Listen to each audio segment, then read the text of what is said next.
April 28th, 2016. From El Cajon, California, this is episode 98 of You Can Bet on That. Hi, everybody. Welcome to You Can Bet on That, a podcast for the recreational gambler. My name is Mark Duvall, and sitting across from me is Dr. Mike. Hello. Well, we've got a lot of phone calls. We're kind of backed up on voicemail since we didn't get to them, all of them last episode.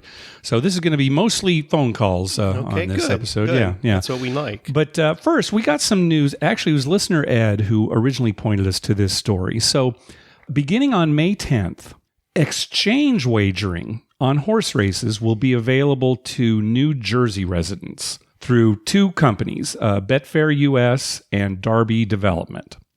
So exchange wagering, what's exchange wagering? Well, exchange wagering allows players to bet kind of amongst themselves outside of the racetrack's parimutuel system. So two people can make bets with each other, right, for whatever terms they agree upon. Right, exactly. So for example, player A says, I'll offer 2-to-1 odds that the number 5 horse in race 3 at Monmouth Park will win. And player B sees that player A is offering those odds, so he says, okay, I'll take that bet. And then the company running the exchange wagering just basically brings those two people together. So brings them together like online or on the phone? Yeah, online. So, it's basically a brokerage. It's not something where, they have to contact. They don't know each other. No, but it's just what I'm saying is the company is the means for them to be able to, negotiate and go through this process, right? And I say negotiates. That's a nice additional thing is that, players can negotiate. So like maybe player B says, well, I won't take that bet at 2-to-1, but I'll take it at 5-2. Will you give me those odds? Right. And then, and they can kind of go back and forth so they can negotiate on that. Also, this is going to bring out a lot of people with big egos who think they can handicap everything perfectly. Well, maybe. And then, people who really do know what they're, dealing with when it comes to horse races, they'll be able to take advantage of that. Collect some money. That's true. That's true. Also, another benefit of this is that wagers can be made in the middle of races. Wow. That's interesting. That's something that some bettors, like doing because they kind of see how a race is developing and, can make wagers. And since it's going to be, all online, you have your smartphone or tablet or whatever, you can make the wager real quick, if you can meet up with somebody. So the nice thing about this is that once a player makes a wager, he's locked into those odds. Just like in regular betting on other sports, right? It's as opposed to parimutuel betting, where the odds on a wager, they can change all the way up to post time. Sure. You don't know what you're going to get. You make a bet on a horse and you get, say, 2-to-1, and then by the time the race goes off, it's changed because somebody's put a lot of money down or nobody's put any money down. Right. Put a lot of money on another horse. Mm-hmm. So, you just kind of wait and see what your odds are. That's why everyone's waiting till the very end to make their bets. So that's probably a better indication of, the true odds that you're going to get, if you do win the wager. So on the latest episode of Gambling with an Edge, they talked about it very briefly. And they mentioned that the VIG that the house would take would be 5%. Some of the articles I read had the figure as high as 12%. So who knows what the real, VIG is going to be, once it gets going, then, that may change by race to race too, right? Sure. Oh, yeah. More action on a race. Maybe the VIG will be less action. Maybe the VIG will be more. It's possible. It's very possible. I don't know. Is it based on, just strictly on how much money is wagered or, I don't know. That's a good question. Now, some critics are saying, well, this is going to hurt action at the track. If people can maybe get better odds, doing this exchange wagering. But proponents of it are saying, no, what's going to happen is this is going to increase interest in the sport. It's kind of a waning interest, right? Horse racing is. Right. And also some of the exotic bets like trifectas and pick sixes. You're not going to be able to do that through exchange wagering. So you would still have to go to the track or off-track betting to make those bets. Right. I don't think that many people go to tracks anymore. Yeah, most of the people I know who horse bet do it online. But even if they do it online, that's still part of the parimutuel, right? It's still part of that. So I don't know. Ultimately, the number of people taking advantage of this might not be that large. Because initially, it's going to be limited to New Jersey residents. Right. Now, you say residents. You have to live in the state? I believe so. Or can you just be there? That's a good question. Maybe it is like that, where you just have to be in the state to actually take advantage of that. I don't know. That's a good question. It's probably one or the other. Because I'm thinking, May 10th, That's my mother-in-law's birthday. And she's flying to San Diego. So maybe she should get a plane from Minnesota to New Jersey, make a few wagers, be one of the first people to try that, and then fly here. Well, we'll run that by her, see if she's willing to make that detour before she comes She's in. actually been to horse races, so...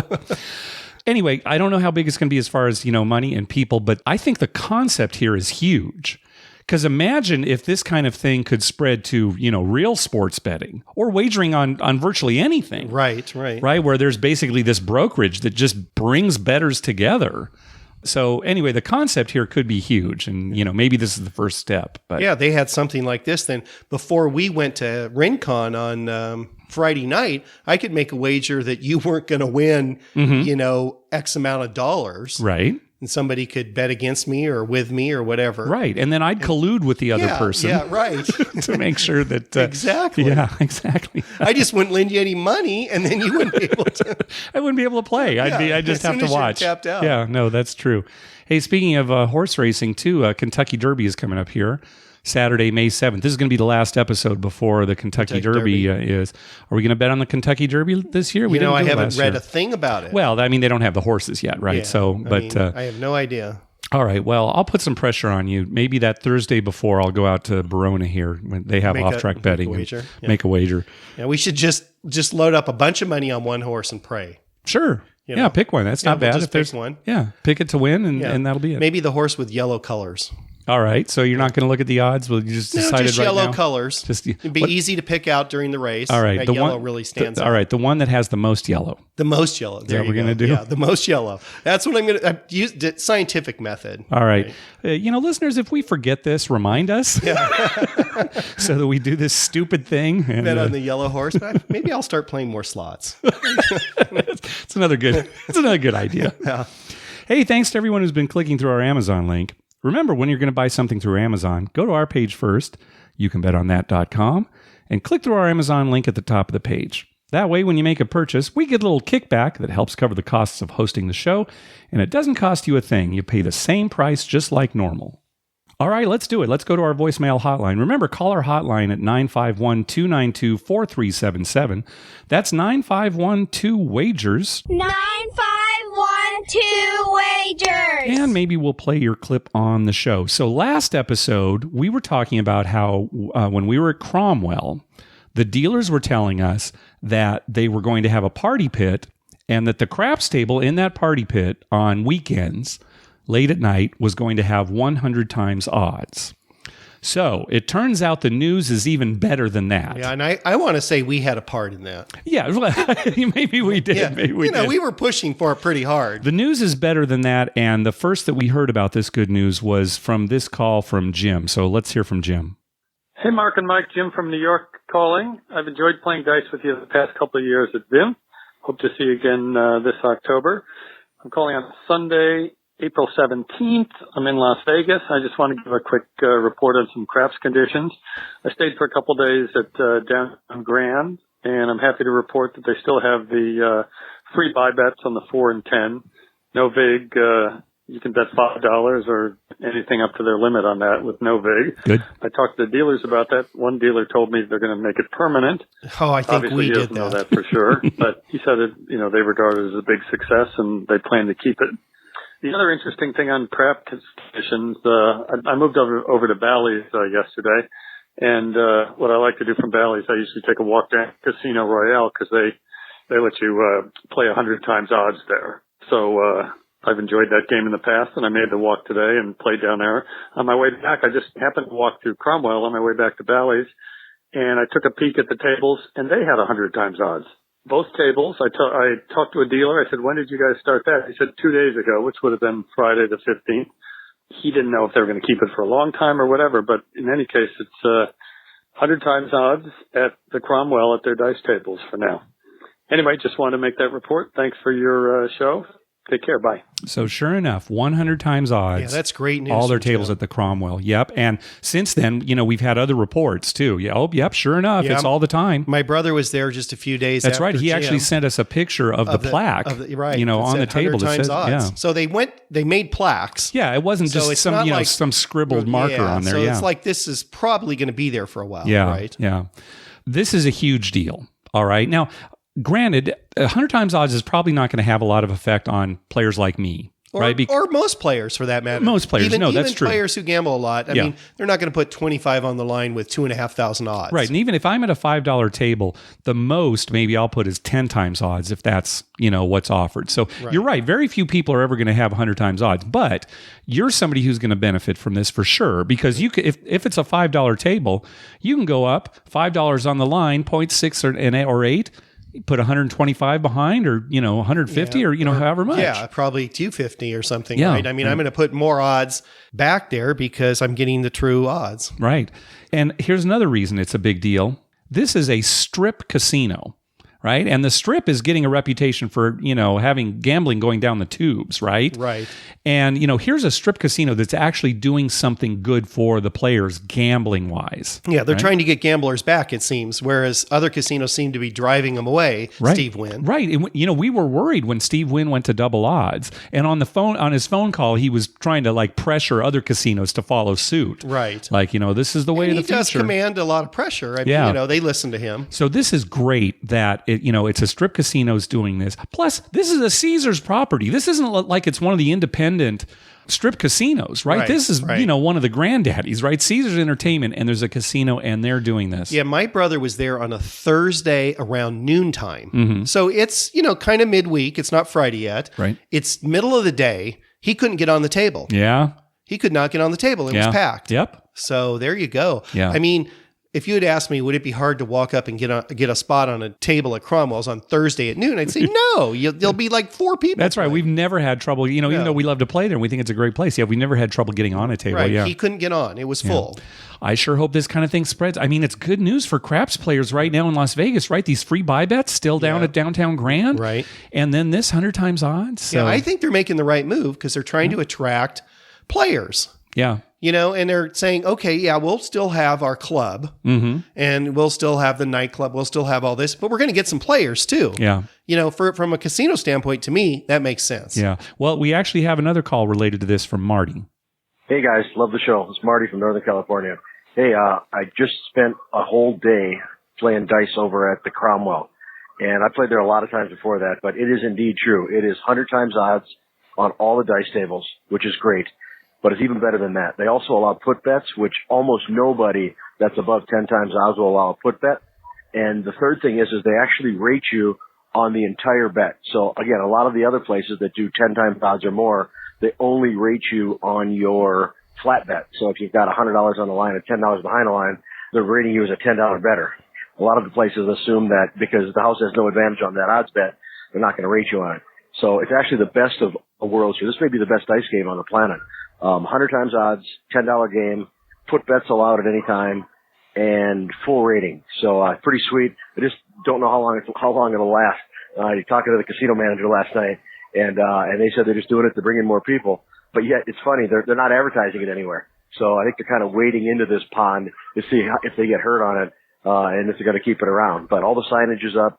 But again, no advertising. They're just kind of letting the word get out there through social media. Anyway, love the show, guys. Have a good one. So there you go. Even better news. Yeah. So when is the last flight on Friday? That's a good question. When did we go? It was like 8 o'clock, something like that. Yeah, we need to get on that. I mean, seriously, that is the best crap game I've ever heard of. Yeah. If you're real now, who knows what the ratings really mean, right? We've always talked about how table ratings are kind of voodoo anyway. But if you are getting rated on your odds, oh my God. Yeah. Imagine how much rating you could occur in like a 5-hour session with 100 times odds. Oh, especially somebody like you, Dr. Mike. I mean, you're going to get some good rating. Everyone is. Yeah. Plus, they allow put bets.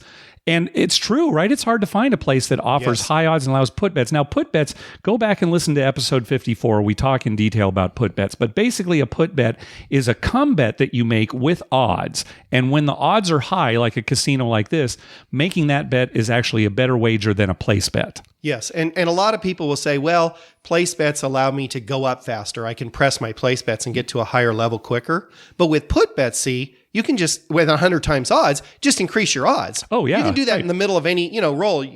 Before the next roll, your 6 has $100 odds. All of a sudden, give me 300 odds. Yeah, right, exactly. Still just on the $5 flat bet, right? So it's better than a place bet. Yeah, it is. So yeah, fantastic news. So yeah, we're definitely going to be playing a Cromwell next time we go. Hopefully they'll still have it. And everyone should be. There should be a line out the door waiting for that. Man, I hope this spreads. Wouldn't that be great if it just starts spreading? Because if there is a line out the door, it will spread. Flamingo will do it. Sure. Caesars will get it to their other properties. Yep. They won't want to lose business. I would just love for this to be the opposite of what we thought was going to happen because of Wynn's move. That would be just well, tremendous. It'd be great to see Wynn convert to it finally under pressure. I don't think that's going to happen. I don't think that's going to happen. All right, let's move on. Let's hear from Will.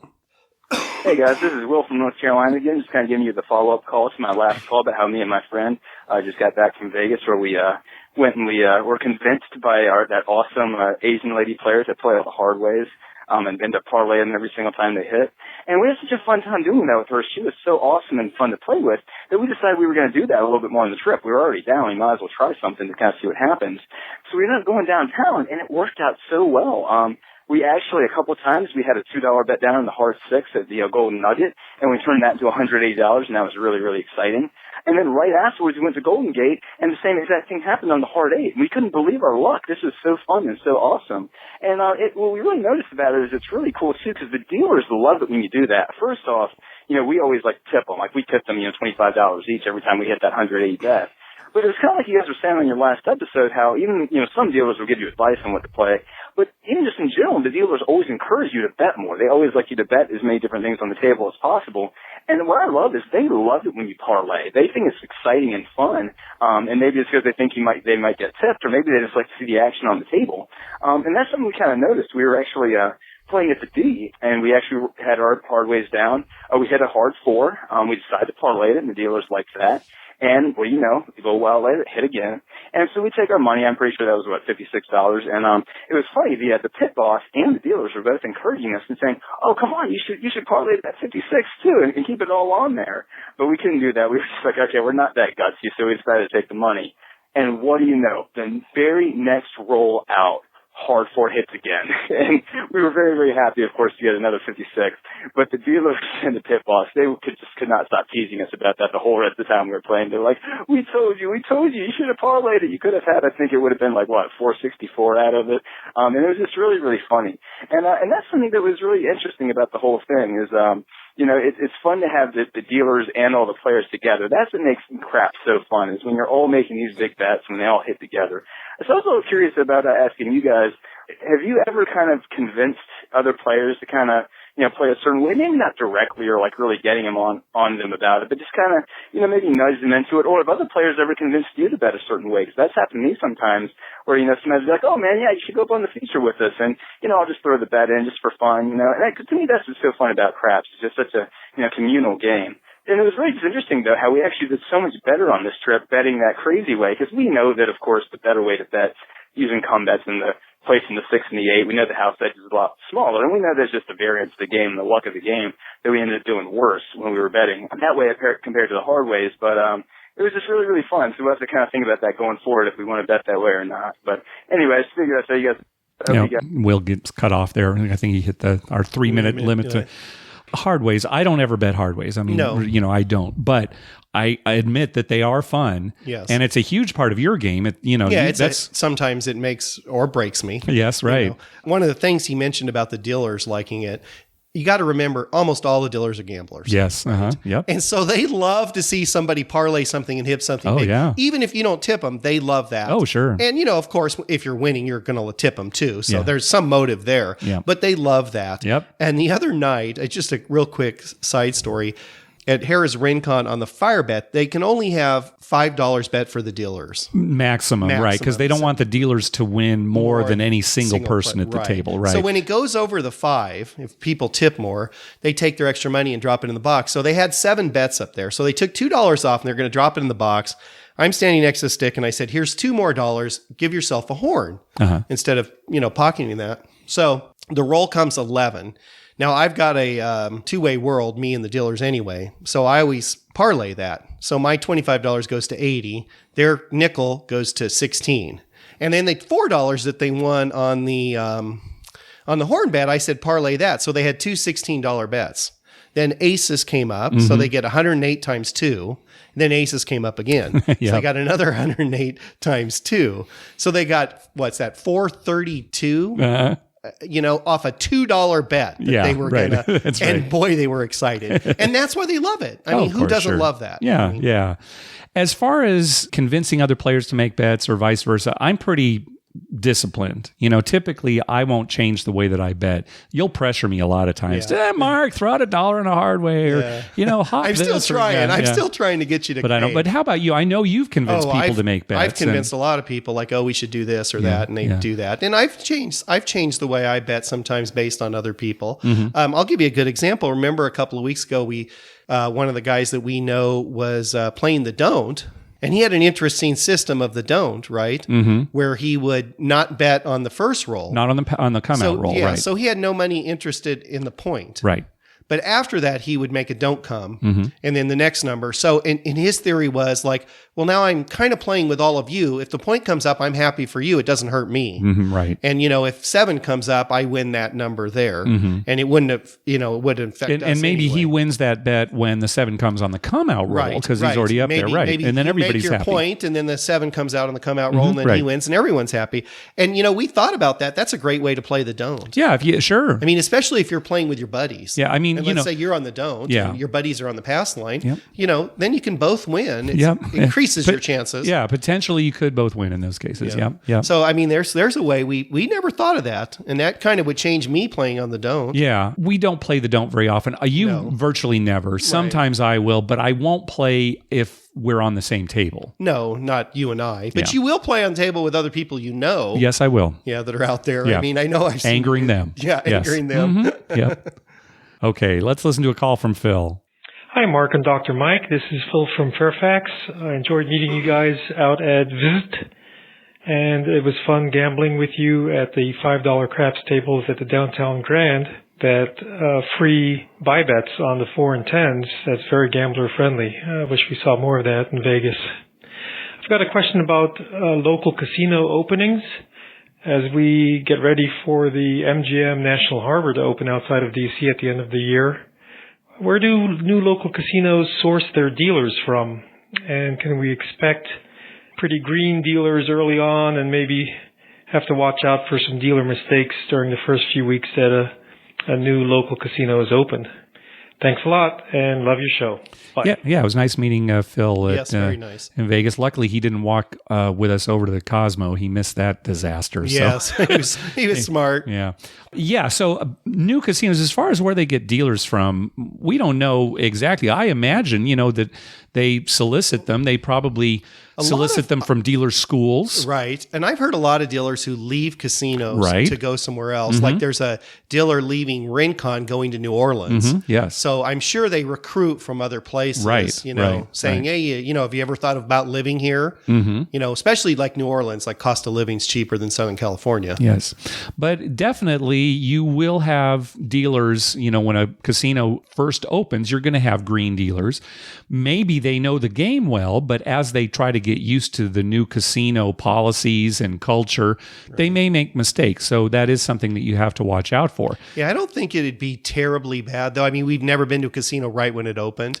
I did once, but very briefly. I couldn't find room anywhere. I would think it's not that bad because I'm sure they must put them through some pretty rigorous training. Yeah. And most of them have probably dealt somewhere else and they've been offered, better whatever to go there, probably better benefits and things like that. Yeah.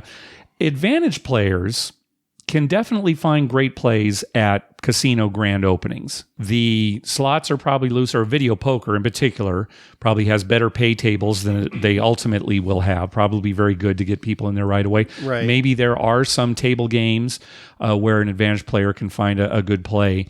The problem for us recreational players, though, is that when you go to a grand opening, the place is packed. Not just with, regular people, but also these advantage players who are descending on the place. So if there is some great play to be had, we as recreational gamblers are probably not going to find it. Right. All right, next call. Hey, Mark and Dr. Mike. This is Carter from Portland calling in again. I just had a little question I thought I'd ask you guys. I don't know, you might have been asked already, but as I've been playing craps more and taking an interest, I've been, paying a little attention to dice setting and dice control and whatnot, and setting the dice and throwing it in a certain way, trying to, maybe just influence certain numbers or less sevens. And I've been experimenting with it a little bit as I've been playing. Sometimes if there's nobody on the table, and I might take a few extra seconds to set the dice and do the hard way set with the grip and throw it in a certain way. And then other times when the table's full, or I don't feel like doing it, I'll just pick them up and toss them. And I've had success both ways. I've had rolls or hands where I was setting the dice and throwing in a particular way where I had a really good hand with multiple rolls. And then I've also had ones where I've sevened out immediately. And then same thing with the random rolls. I've sevened out immediately, and I've had maybe some of the better rolls I've ever had were just random tosses. But I was wondering how you guys felt about it. Do you approach it in any certain way, or do you guys just pick them up and toss them? Do you have any way you like to set them or throw in a certain way? I was curious. You guys probably tossed more dice than anyone. I'm wondering how you felt about it. Pretty much on the fence that it's not really doing anything, but I do kind of like to do it sometimes. It just feel like it makes a little more fun. Like you're doing a little extra something to influence the numbers, which I think is bullcrap, but I think it's a little fun sometimes, but I don't always do it. I was wondering what you guys thought about it.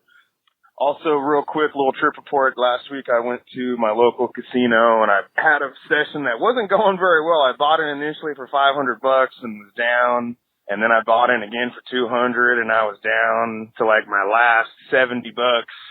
And it was my last roll, and I'm like, okay, I'm putting it all out there. I'm rolling the dice the very last time, and then I'm walking away. And I figured I'd lose it all, and I put it all out there, and I started rolling. And long story short, when I finally sevened out and it colored up, the dealers gave me back $750, $50 more than I was in for, and I got it all back on my very last roll of the night. So I sure looked at it as a big win, and was pretty happy. Better than nothing. That's a sweet way to end a trip. And, and then Carter got a cut off too. Yeah, it's that 3-minute limit that Google Voice has, and we don't have any control over that. But well, what his story points out about his trip report though is you just wait for that big hand, right? That's his craps. That big hand's coming. That big hand's coming. He's just lucky he hit it before he was wiped out. Yes. Right. Yes. And we've been there plenty of times. Yep. Sometimes we hit it on the first one when we're there, which never works out too well for us. We get too aggressive. Yeah, it's better if we hit it towards the end of our stay. Yeah, make it back. Yeah, we set the dice sometimes. We don't think it has any effect. No, we're doing it for fun. It's doing it for fun, right? My favorite thing is as soon as the dice, I pick them up, the first time I throw them, I set them to something. It might be 4-2, it might be a 5-3, it might be a hard 8, it might be an 11 or a 2. And then every time I roll them, I set it to that again and try and roll it the same way. Right. It doesn't make any difference. Yeah. I've had rolls like that where I immediately 7 out. I've had ones that went forever. Yeah. So it doesn't make any difference, but it's kind of fun. Yeah. And, I just kind of think to myself, well, I'll just do the same thing. And if the roll's going good, you convince yourself in your head that it's going good because you're doing the same thing. There is one thing I don't like to do. I hate to pick the dice up and just whip them as hard as I can down there. Well, now, see, it's interesting you say that because my favorite way to roll now pick them up quick is to pick them up quick and shoot almost like it's one action. Like I'm not picking them up and then shooting. I'm picking them up, shoot. In the same like motion. It's one motion. Now, I'm not chucking them down there. No, I'm not throwing them hard. No. See, that's what the hard is what I don't like. Yeah. Some people throw them so hard, and I hate that because number one, you're more likely to hit some chips or mess things up, which slows the game down. Yeah. Number two, you're more likely they're going to pop up and hit somebody, which I've done that. We've all done that, and you feel terrible. Yeah.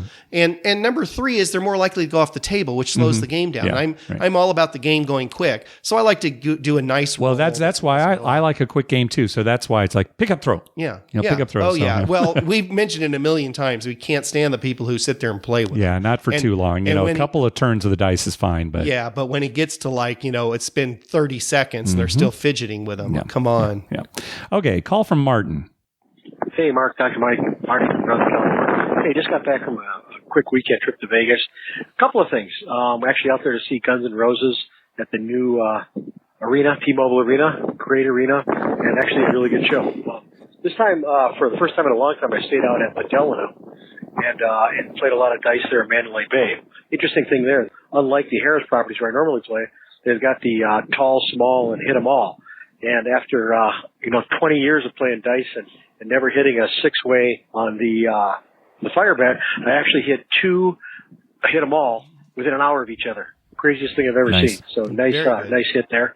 Kind of interesting. On Saturday afternoon, I took a walk down, or actually took a cab and went down to kind of the middle of the strip, and in fact down at Casino Royale. I haven't been in there since they did the remodel there, and the remodel is actually nice. I mean, it's always been kind of a crappy little place. The remodel came out really nice. The bizarre thing is they've got 100 times odds are back, so 100 times odds, $5 games, 2 games going on, both full, kind of the long side of tables, like an aircraft carrier. But what they've done is they've moved the dice tables from the front of the casino to the very back of the casino, almost into the food court. So you're playing dice next to the Cinnabon, which is kind of a bizarre thing. But again, 100 times odds is good, and even if you're not taking full odds, it's kind of nice to be able to, $5 bet and bet 200 or 300 in odds. So it's kind of a nice deal there. So anyway, Trip Report. Have a good one, guys. Love the show. See ya. Yeah, we got this call from Martin before the Cromwell had changed to 100 times odds. So now, if you don't want that Cinnabon smell, and I don't know, I might kind of like it. Well, yeah, I was just going to say, I mean, when he said they were in the back, I was like, oh, that's better, because I didn't like them up front. And then when they're close to Cinnabon, I'm thinking, that would drive me crazy. I mean, the only thing better than a hard 8 is like a Cinnabon, right? Yeah, well, now if you don't like that, you can go over to the Cromwell. So you have a choice of where you take your 100 times odds now on this strip. He got me thinking about this all tall, all small, hit 'em all kind of thing. Mm-hmm. We need a better name for that. We need a name that everybody agrees on. So, you say fire bet, everyone knows what you're talking about. Yes. It's too long. Well, the problem... We need a quick name. The problem is, there are 2, I don't know if these are patented or what, but they're, some are called the bonus bet, right? And some it's called the features bet, right? So, or feature or bonus. We could say that, but that's not very descriptive. No, I want a short descriptive name that describes that. So if anyone out there can think of a short descriptive name that we could just start saying and everyone knew we were talking about all small, that. tall. All small, tall. All small, tall. Is that good enough for you? All small, tall. Can you handle that? Well, that's a little rhythmic. I like that. I like the rhythm to it. All small, tall. All small, tall. Yeah. Okay, that's our choice. That's how we're going to refer to it now. All small, tall. All small, tall. So great. I'm going to say all tall, small. Right. All small, tall. AST. Yeah, it's alphabetical order. Yeah. Just remember that. AST. Yeah. AST. We'll call it the AST bet. Yeah. Sometimes. Good. Now, we'll see if anyone else can come up with a better name. I'm sure they can. No, I don't think so. It's perfect. No. It's so descriptive. No. It's an alphabetized. It's perfect. You don't know how lame we are. Oh, I think I do, Dr. Mike. All right, let's hear from Robin over at Anytime Gambling. Hi, guys. This is Robin from Anytime Gambling. I hope you got the Twitter I sent you about the topic you mentioned last week concerning Mohegan Sun's momentum card. Did want to tell you that Pechanga is also looking into using that, and except for those 2 places in the United States, they're the only ones that are looking at going absolutely ticketless. In any case, I hope you received it. Love the podcast, and have a great time this weekend when you go to Harris for your usual crap session. Ciao. Yeah, so on the last episode, we talked about these cards that Mohegan Sun now has. It's like a cash card you can use in the machines. And it turns out Robin had actually written a blog post about this like a couple of days before our show aired. So, go to Anytime Gambling. That's N, the letter N, right. The Stands letter for E. New England Time Gambling. Yeah. But we did not know that Pechanga was also thinking about starting this too. That's a casino relatively close to us. Yeah, well, the moment that happens, we'll find out about it. Yeah, we'll run up there and check it out. We'll look into that. My understanding is that Pechanga really sweats the money. Yeah. So yeah, they have a reputation here in San Diego County for being a little tight. Yeah. But anyway, I guess that's good news. We'll see. Okay, let's hear an Atlantic City trip report from Mike. Hey guys, how's it going? This is Mike, Pennsylvania. Just wanted to give a trip report for a recent trip in AC, just at Fort Gata last weekend. I got a call room. It's my birthday weekend, so I wanted to go celebrate a little bit. Usually me and my girlfriend will play blackjack. That kind of went up and down, but I said, you know what, I really want to try craps. And I was trying to explain like some of the basic rules, which I don't even know all of them, but I'm just trying to start out with pass line and some comebacks. And my girlfriend's just rolling her eyes at me like, I don't even want to try to figure any of this out. Well, all the money we lost at blackjack, we made up for a little craps roll there. So that was cool. And then played some more blackjack, kind of up and down, and going to bed. Well, I just had to go back to the craps table, and I must have been out there till 5 in the morning. Sounds like you, Dr. Mike. Probably a good $1,000. Came back down to my bankroll, which I made sure to at least keep enough for what we started with. I think I originally bought it for about $300, so I walked with $500. But, again, the eye rolls in the morning. If you were up how much? Where did you keep some? So, all in all, it was a great time. The dealers must have loved me because I was pretty drunk and I was just tipping like crazy. I mean, every time I'd win, I'd throw them something. At one point, I threw them like $75. So they just kept saying, we really appreciate it. So all in all, I had a great time. I meant to spend more time there, but I last minute had to work that day. So in the morning, I said, you know what the heck? Let's go ahead and get a room. Went over to Harris, and that was a great time. As far as blackjack goes, really hard to find regular blackjack. There was 6 to 5 everywhere, and I was just disgusted with it. Eventually, with enough searching and wandering around, we were able to find, decent blackjack game. And again, girlfriend wasn't too interested in watching any of the craps, so did another late night crap session, this time at Harris, AC. And, man, was that table just all kinds of fun. I mean, there was characters. Every time someone hit, they were screaming and running around the table, fist bumping everyone, hugging people. It was probably even more funny was the fact that I was sitting next to, like, the stereotypical Jersey wise guys. They were commenting, what's the deal? I mean, this guy over here, what's the deal? So it was a riot. I had a great time. Walked away from the table. I think I bought in for $300 and walked away with $1,000. As far as my first AC trip attempt to craps, both at Borgata and at Harris, I'm up, and it was a good time. In the morning, me and my girlfriend usually have this bad luck streak where any gambling in the morning we're losing. So we tended not We've to been do there. it. Mm-hmm. Well, having our morning coffee and a cigarette, where we got on the road back home, said, let's just goof around at one of these video poker games, I didn't even really pay attention to the payout. We were just each put in $20 and kind of pass the time. And here, my girlfriend hits 4 deuces with a bonus round payout. So, with that $20 she put in, she walked away with $419. So, I don't know if we're necessarily up for our morning gambling, but, it helped to get us in the winning direction and, fight against our bad luck streak for morning gambling. All right, guys. Thanks a lot. Appreciate all you guys do, and fun podcast. Very informative. See ya. That last morning of a trip is usually the worst, isn't it? Whether you're up or down. It's almost better to stay up all night and then just leave, right? Just leave. Just get the first flight in the morning. Yeah. And then so your night play, it's still considered night play.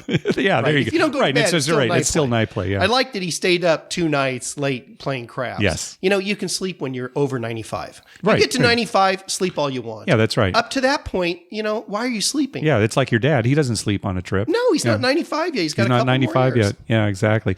That's great. They hit that on the video poker. I don't know if you have heard this, but our friend Mary went up to Harris this last Saturday, was dealt a royal. Really? She didn't even have to draw to it. Wow. Dealt a royal. Yeah. And what was she playing? 25 cents. So, but $1,000. Yeah, $1,000. No, I didn't hear that. Yeah. Yep. We've never gotten one. All right. I know. What is the deal with that? Mary gets dealt one.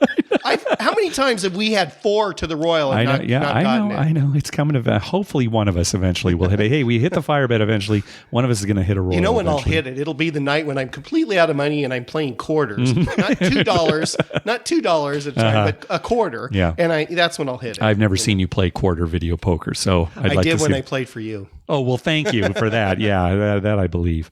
Okay, let's hear from Wendell.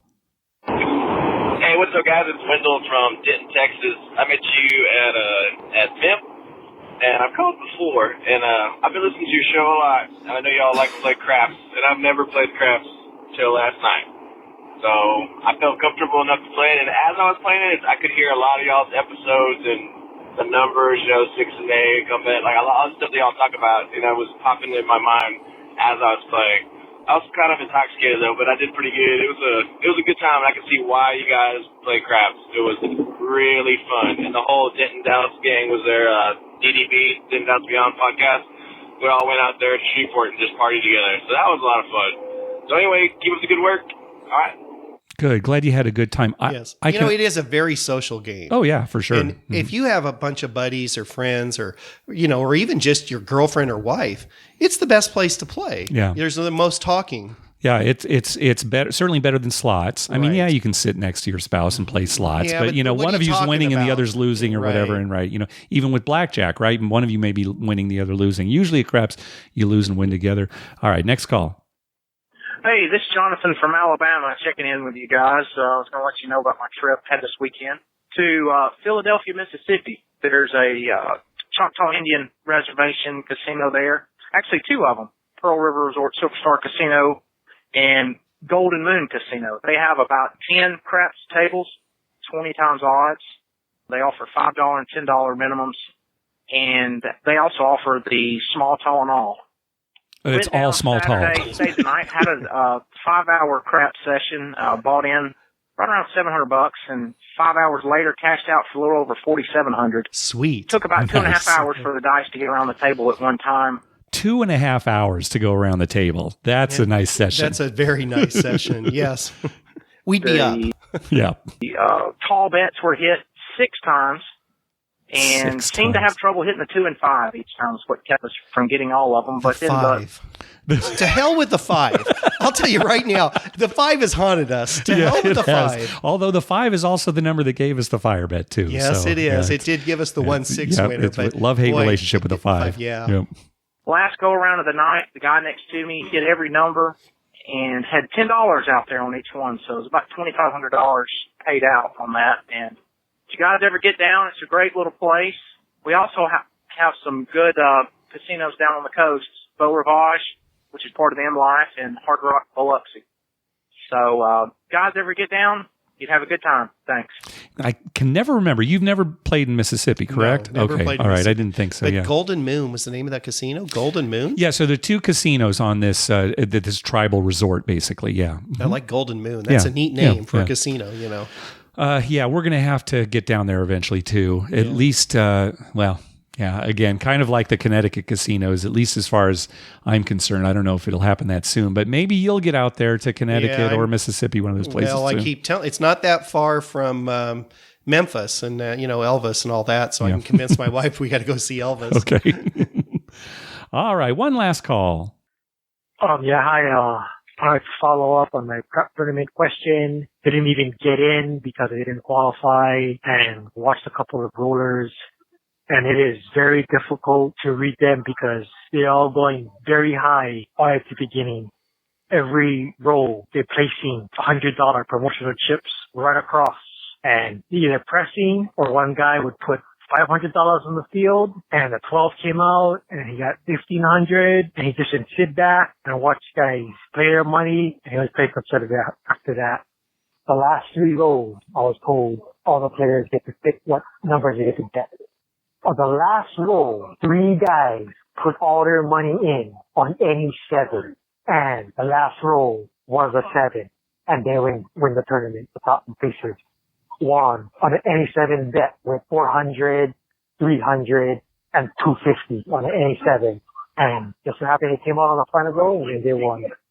But, after that, the Fremont, and I played 5, 6, 8. And after Fremont, there's a counter. I got to 23 rolls. Oh, I forgot to say, I also picked a 9. I put 2-way 9, pair control on the 9. And I told the dealer, Marianne, what does she want to do? And during those 23 rolls, I hit the 9 13 times. And she, off of the $5 pair control bet I gave her, she walked away with $200 for the dealer. And then later on in the day, I went back, had 31 rolls, and one of the best rolls I've had. I also played at the Golden Nugget, and the most unlikely thing I've ever seen. On a come-out roll, the shooter hit 6, 11, 3s, or 12s. And one of the players was getting paid at one point $800, $900, $1,000. And then with that money that person made, they put $250 on a hard 6, and it came out, I think I paid $2,500. And I was looking at this person like, oh my God, how the hell do you know when to put the numbers down? But other than that, interesting experience at the prep tournament. And unfortunately, I didn't go aggressive early on, so I didn't make it. Okay. Thank you. Yeah, Mike, you would have cleaned up on that with 6 in a row horn numbers, right? 11s, 3s, and 12s. We saw 5 not too long ago at RenCon. Yeah. And that was a good roll. Yeah. But 6, oh my God. So nice for you.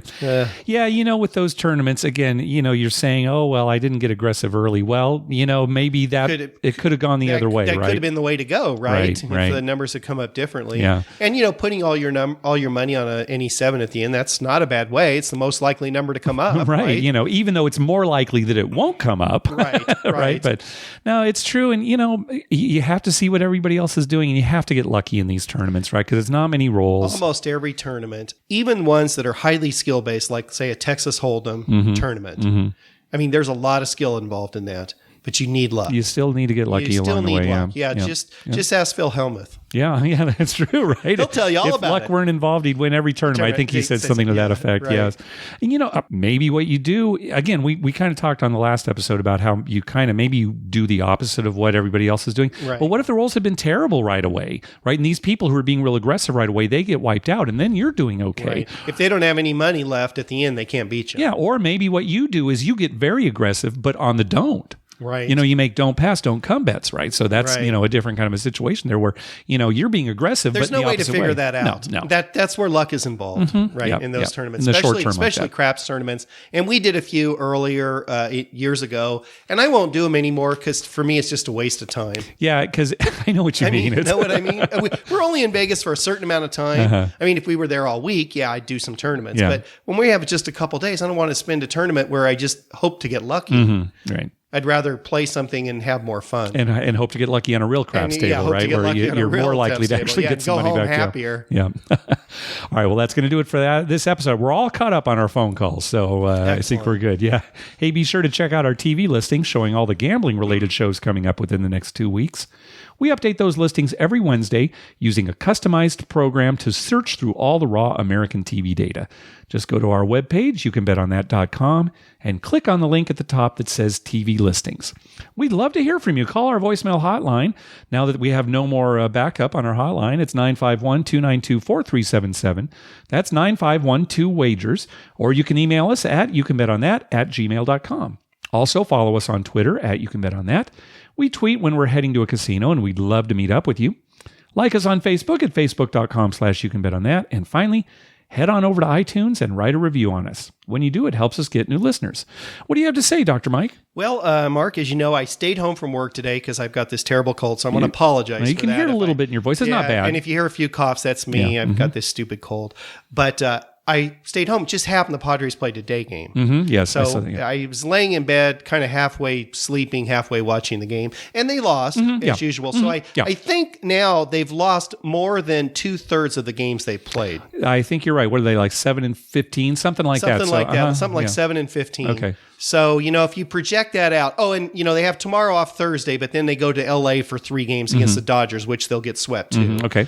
So, I don't think they're going to make like 60 wins this year. I think my 50-win prediction is going to come true. Oh, is that what you said? Because last episode, all you talked about was that they were going to have 81 shutouts. Was that right? Well, they were going to be shut out 81 times, right? Right. They got shut out last night? I think last night they had another shutout. All right, but you originally said 50 wins? Yeah, I had told a friend of mine at bowling that 50 wins, and he was like, oh, you're crazy. They're going to win more. But they're on the pace to win about 50. Yeah, I think they'll win more than 50. If you want to do some exchange wagering on that, I'll do that with you, yeah.